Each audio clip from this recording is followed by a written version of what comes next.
Well, hello, beautiful goddesses.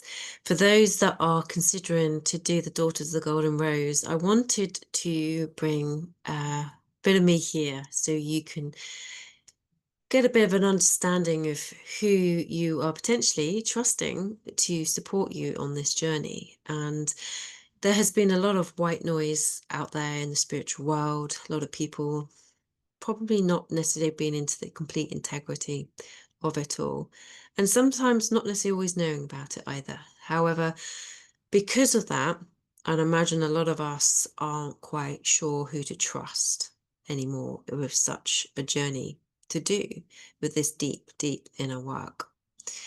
And so I wanted to share my journey to you, for you to be able to discern, to be able to hear my voice, my authenticity, and I can't tell you that I am. I know I am, but I can't tell you that. This is for you to feel it in your body and in your heart if it's true for you.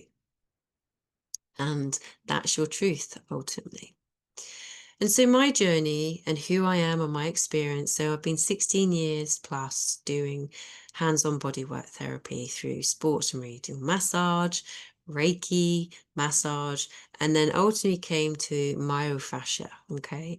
And myofascia is this connective tissue. It's this web. But I feel it's so much more than that in terms of, for me, when I work through it, you can go through multiple planes ultimately of the body. And it takes you on the energetics, takes you for the emotional, the mental, and the physical. And so with fascia, the more they're understanding it, it holds this electricity through the plasma that is your water. So water isn't water in our bodies. It's not like we're dripping around with a load of sloshy water around in us. It actually goes into more of a plasma within the blood, which is an electrolyzed water. And water is carrying the intelligence of all that has been, all that can be, is the potential of all. And so what I see is sacred conscious embodiment, which is Daughters of the Golden Rose, is about connecting into the deep, deep layers of ourselves that is our truth, that is this light and water, how we are the carriers of the light, of Sophia light, within the waters of our bodies. Okay. And so how I got to Daughters of the Golden Rose, I have to step back a little bit. So this links to Sardinia for me, where I can pretty much say this is where my journey began. Been doing a lot of spiritual work, awakening up before that, experienced trauma as a child, held very viscerally in my body, symptoms and stuff of it, but not necessarily conscious, no conscious remembrance of it. Yet the more and more work I was doing for myself, and kidney issues, bladder issues, regular UTIs, these sort of things, tended to, from me knowing what the body is holding, was like there's some deep, deep rooted fear here. And so when I got COVID, I think I was 21, it was actually went straight to the kidneys. And I was like, okay, COVID is a huge inflammatory marker. It's a bit like if you're old enough where you used to take like these little red tablets and chew on them, and you'd show your plaque on your teeth, so you'd need to know where you need to clean. COVID feels like it's an inflammatory marker. It will show you where your issues of your body are that you didn't even realize you had. It's also, if you think about it collectively, it's showing us the issues in society. So that showed me there's fear. So I had to do the deep inner work, but I've got to finally understand what is going on. Why do I not allow myself to rest? Why do I sit down and feel guilty all the time? Because ultimately, I could only visualize it like I was trying to outrun a black cloud. And I just thought, the quicker I run, it won't catch up. And literally on one day on a walk, I saw that cloud and like, okay. I hear you. I see you. Come on, and it was nothing to fear. It was a 13-year-old me wanting to be heard, wanting to be loved. And we walked together. I cried. I was crying her emotions and the feelings of not being heard or seen and anything else like that, whatever needed to come through. So for quite some time, I was walking and just crying and allowing that to come through. Literally felt like I was holding her hand as we were walking, going up this hill and literally still crying, walking up that hill. And I got to the hill and it sounds so cliche, but I was like, wow, I feel so much better now. And I could feel joy coming through. This is why joy and grief are like intertwined with each other, especially around the pancreas. But I divert slightly. But this was the realization that this black cloud that I've been running away from, with this heavily cortisol induced running around like a headless chicken, not being able to sit down and being too busy all the time, was because I was trying to avoid this black cloud, but it was nothing to fear. In fact, connecting to your body, there is nothing to fear. Your body is not going to hurt you. It loves you.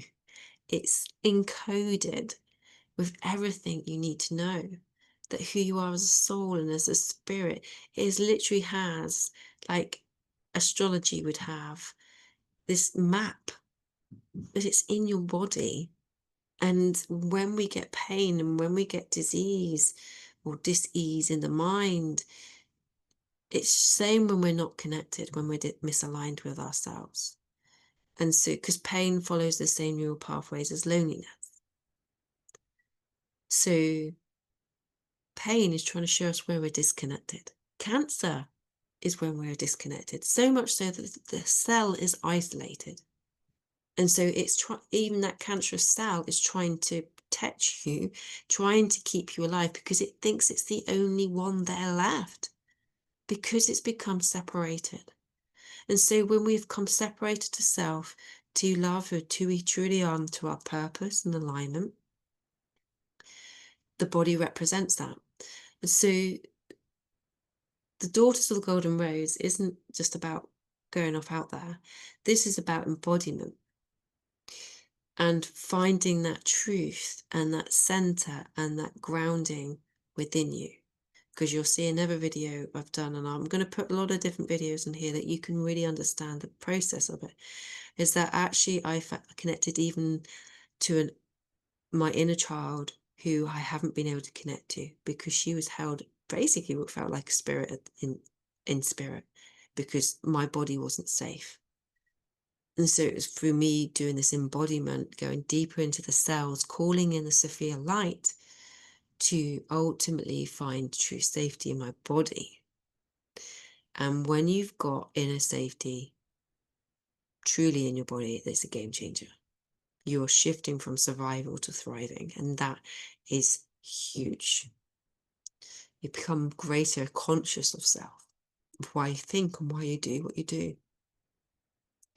And so leading back, when I realized, and I've done this deep work of healing myself, and also the storm that comes with that when you come out with your truth. I mean, truth is healing, but it can feel so dysregulating because it's like, holy shit, what's this going to do? How is this, again, if I'm not feeling peaceful and all of a sudden it creates a storm around us, am I safe to express this truth? This is huge for us to be able to navigate and go through.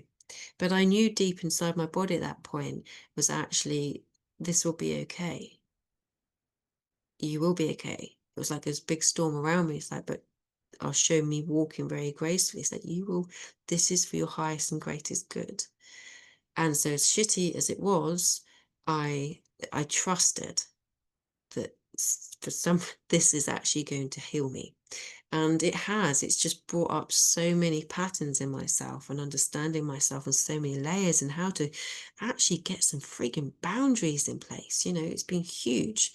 So, understanding my self-worth and putting those boundaries in. But like I say, if you're sacrificing your inner peace to keep the peace, you've not got your boundaries. And so this has been huge. really big, because each time I'm gently finding more safety in my body and being connection to my body, to my heart, to know what is my truth and know that I'm safe there, because the brain won't do that for you. You can't think yourself out of feelings. You have to feel your way out those feelings, and you do that through the somatics of your body. Okay, that's my truth. That's how I believe it. That's how I see it, and that's how I work it, basically. And I see in it how it works for others too. And so Sardinia, I dropped that seed and left it for a little bit, and I've come back to it. Sardinia was coming after this big storm that I'd erupted after telling the truth about my abuse as a child, and how the whole family kind of fell apart from that, really. Not my pure little family, but the outer parameter of it all. And yeah, so Sardinia then suddenly unlocked something else. And it was Persephone, which I've never really done any work about Persephone. So much of my work, I will share with you this now, excuse me, is actually what I have felt. It's not intellectualized. It's not me going to study it. It's what gets shown in my body first, and then I go and research it. There's a difference, okay? So this isn't recited other people's stuff, all right? This is my truth felt in my body. Then off I go with curiosity to find out about it. And so that's a different way of how I've worked. And so Sardinia showed Persephone, but it was showing how she wasn't, and Pluto wasn't the bad guy, right? Pluto is quite a little bit miffed that he's been given that kind of title, or Hades. It was like, because obviously we're going through whole Pluto and the shifting that we've been having into Aquarius. He was kind of like, no, it wasn't him. He was actually more of the protector of Persephone. And Persephone was shown like being taken underground on all the different stories. And so we've always had this, when you read into it, you think, oh, okay, Persephone's taken underground, she's trapped under there, and Dimitri the earth bawled her eyes out, and, you know, all victim energy. And then you sort of do this work and you connect into it more, and Persephone comes to me quite a lot. You'll see on the Infinity Health Hub, there's other writings about how Persephone speaks. And there's this one time where Persephone comes and goes, I've always been free, dear sister. And I just cried, because she came to me, and because I'm like, oh, you're free, you've been let out. She's like, I've always been free. It is you, dear souls, that have not. And I'm like, wow, okay, what is this? And Persephone was no victim. She was held, and her innocence has been held and protected, which also showed me, and I have been shown, is that a lot of our innocence, our purity of soul, our sovereignty is held under the oath of earth. I felt like as Atlantis fell, or whenever it all started to collapse, that the pureness of the soul would, if anybody was attacked or abused, they could never get the soul light, the innocence, the purity. It would instantly get taken into earth and held and protected. And so, which got me to do something, the 12th and 21st of 12th was called the Return of Innocence. And this was about being able to embody truth and love in our bodies, to enable this innocence to come back into us, to call back this innocence, these parts of ourselves that have been lost to through experiences of abuse and suppression and attempts to take the soul. And so there's little fragments or little orbs of light are in the earth being held and protected, or even just in a higher frequency. But we can't get to it because we're in this density. And again, it's about us moving through the density of our body, through the lead that we have, and through realizing the power that we are through the power of alchemy. This, dear sister, is what we have with the womb and with the heart. We bring these two together and we start becoming the alchemists of our power, right? And so what we take, what is lead, back to gold. This is the power of the feminine.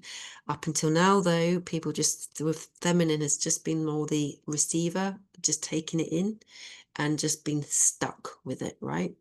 And so I see that as within the womb, it's like a black hole that has absorbed stuff. It just takes stuff in. And I see that like the blood and the lining of the womb. And so a lot of this work is also working through with the menstrual health and the health of our womb. And because it's just holding too much, this black hole is getting too heavy, and we have forgotten the power of alchemy to return that back to light. And so how we do that will then lead me to another part of my story. I feel like I'm one of your, like a granny sharing her life story, dancing from one thing to the next. So, but it will make sense, I assure you. So because of this, and accessing the Sophia light, which is what Daughters of the Golden Rose is, through the light and the water that's within your body, within your bones, within your blood, everything, your entire being. To access that, you have to be in your heart, in your pureness, the anahatra, the unstruck, the part of you that is pure, that is innocent, and always has been and always will be. It's just the layers around it that has it blocked. Our belief systems, our patterns, our protection, the layers of survival that sit there. But it's always remained pure, and it could never, ever be taken, ever. There's lots of what I have no idea what has tried to claim it, and I won't necessarily go into that, but there has certainly been an attempt to take soul sovereignty, and this could never, ever happen.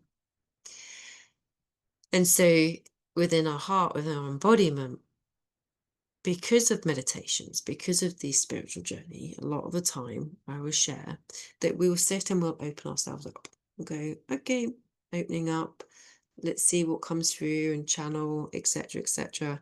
And back in early 23, I started channeling. Like all of a sudden, I felt like a different language was trying to come out. So initially my first thought, I'm going mad. There's something a bit crazy here. And then gradually, then it sort of came up more when I was in Sardinia, and actually sound like I was speaking Sardinian because people could understand what I was saying. I didn't know.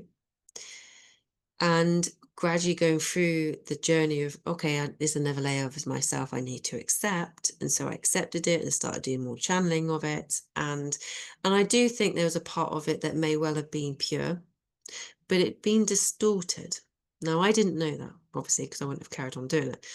But I'd always stay in my heart and remain to be of the highest good. So I'm pretty sure my heart became like a bit of a filter for this. But ultimately, every single portal, every single access point that if we open ourselves up to has been distorted in some form. And so it turned out that this wasn't pure. However, it attached to me because I believed it was me. Oh, as a new gift. Oh, this is quite amazing. Look at this. This is something really special. I'm doing light language. Woohoo, light codes, blah, blah, blah. And I think there's going to be a lot of people out there probably thinking they're channeling light codes as well. And to be honest, I think the only light code you need is the sun. That's it, right? The sun and the moon, just being in the light of what has been out there, okay? And through the frequency of our thoughts and our minds, okay? That's the coding that we need to be connecting to. And so this thing, and if I really be honest with it, it attached to the part of the ego of I'm not enough. And because of this, it suddenly made me suddenly felt a bit better, greater about myself. It was like a part of self that all of a sudden made something a bit more special about me, if that makes sense. And so I thought it was me. And therefore, because of that, I thought I was more powerful because of that. But that's how it had trickery, and it had got attached into the back of my neck, and it was using my vocals, basically. And so it's been quite some process to finally recognize, and it was a good friend that called it out for me. She goes, I don't think this is right. I said, well, it must be something wrong with you because, I'm doing light codes, right? No. And it showed itself this third time I got to Sardinia, and how it actually showed that it wasn't for the highest good. And you could see it. I literally called it out, and it was starting to have a strop. And it's like, wow, you aren't of the highest good. You aren't pure. And I'd had dreams up until then before thinking something wasn't quite right. And so ultimately I'm sharing this because it really got me to think, well, what the fuck is real? Who am I? What am I? You know, what can I trust? Really, what can I trust? Because there I am thinking I am, but it wasn't. It was a distortion. And so it's like, well, how can I trust? And then it said to me, or I was shown, drop into your heart, Gemma. Drop into the present moment in your heart. And as I did that, looking out to the sea and connecting in and just feeling the waters and the lights, because it's an exceptionally special place, Sardinia. It's incredibly powerful. I could just feel that connection. And as I did that, and I could feel my whole body opening like a crystallized structure out from my heart, out from the torus of my heart, opening up, not opening up the crown, because as soon as I did that, I thought, oh my God, I'm really vulnerable. Anything can come in. And so I literally closed that down and then came out from my heart and opened up through the heart. And what it was showing is that this, through your connection, is the affiliation, is your frequency. It's not opening to receive something in, it's opening your heart to a place of wholeness and peace and the frequency that you want to be. And in resonance, you connect. That's the difference. That is the big, big difference. And then you always know that it's pure. When you're always opening from the heart, this crystallized structure that is your heart, this torus field. And when I did that, I was shown this white light, this beautiful ball of white light in my womb. And the words were, Sophia. I am Sophia. And I haven't done this work before. I hadn't intellectual. I am Sophia. And I had been shown through the portal of my heart, my womb. And my womb is holding Sophia, wisdom. The womb, the creator, the goddess of all creation, is within my womb. And she'll be within yours too. And that white hole, that white light, the science of that is that nothing comes in, it always only radiates out. That's the pureness of a white hole, whereas a black hole receives in. The black hole, our womb lining, our blood, protecting that white light. But it doesn't necessarily need protecting, it's just absorbing everything around it and the white light. And then so through the white light of your heart into the Sophia, then you enable your heart, your womb to open and to connect. And we are the gatekeepers of life. We are the gatekeepers of Sophia. This women have always been that. The wombs have always been that. And a long time ago, they were celebrated and honored to that because they held the frequencies of the earth.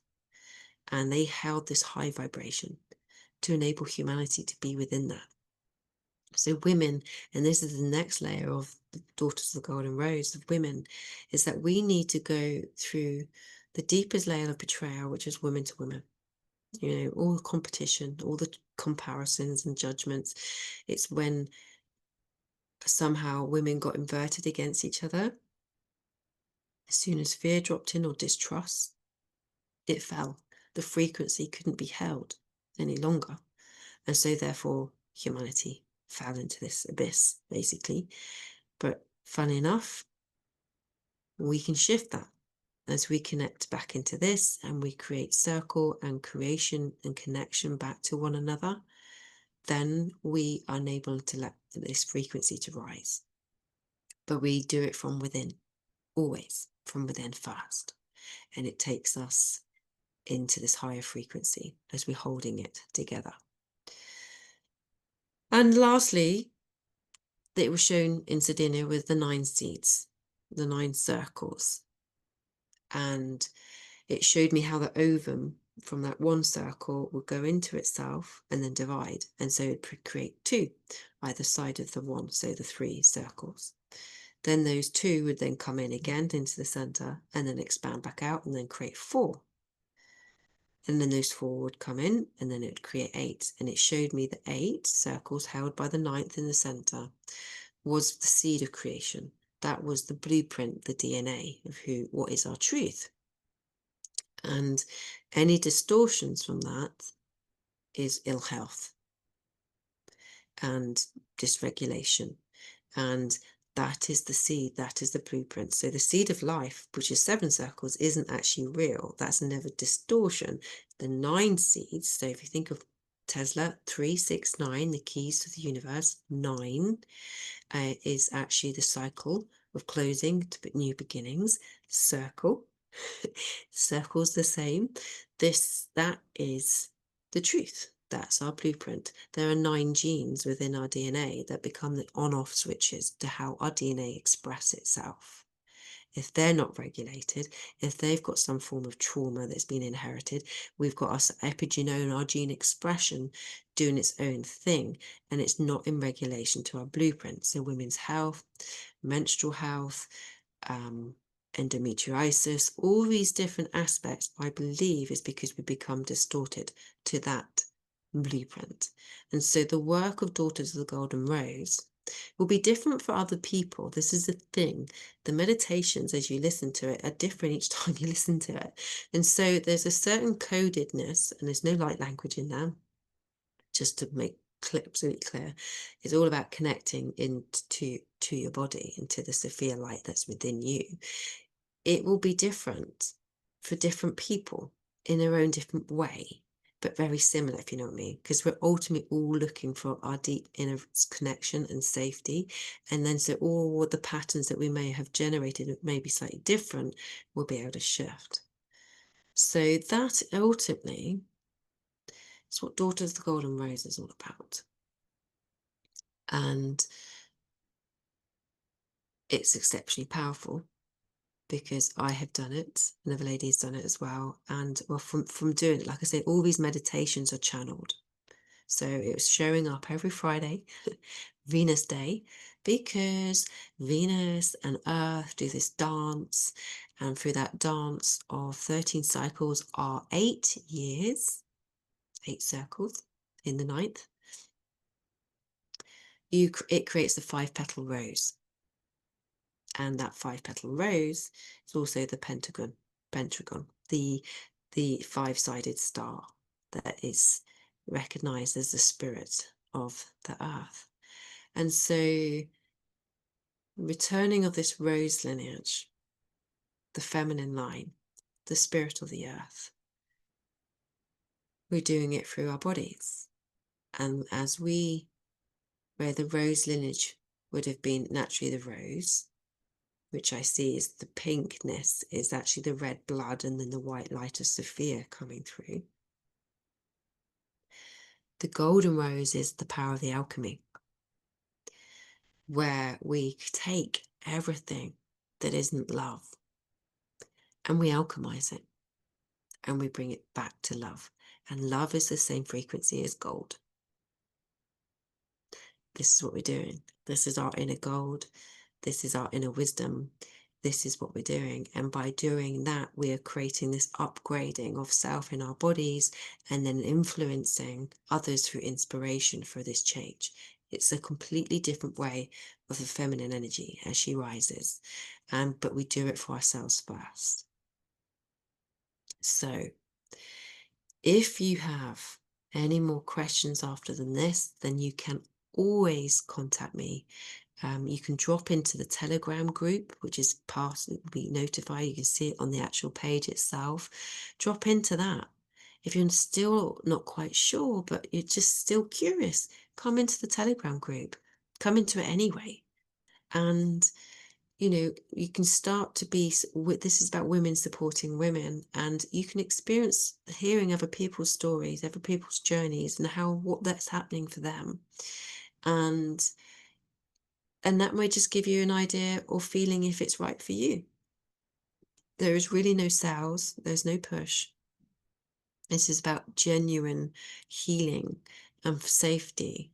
So this is why you've got an exceptionally long video right now, for you to be able to hear the story and why I've done it and how my journey has become to this point. Okay. And like I say, if you still need some thought, you can drop into the Telegram as well and just be there, just be present with other women and see what's right for you. And equally in that Telegram group, I will be there as support for people wherever you're at on that journey. So, like I say, got any more questions, drop in there. And if not, welcome to Daughters of the Golden Rose and get yourself on this container when it's aligned to you. So thank you for listening. And I'm so super excited about this because I genuinely do feel, as this is work of Sophia, through me being the vessel of, every woman needs to do this at some point in their life. Every woman needs to remember the power that they're holding within them. So lots of love and take care.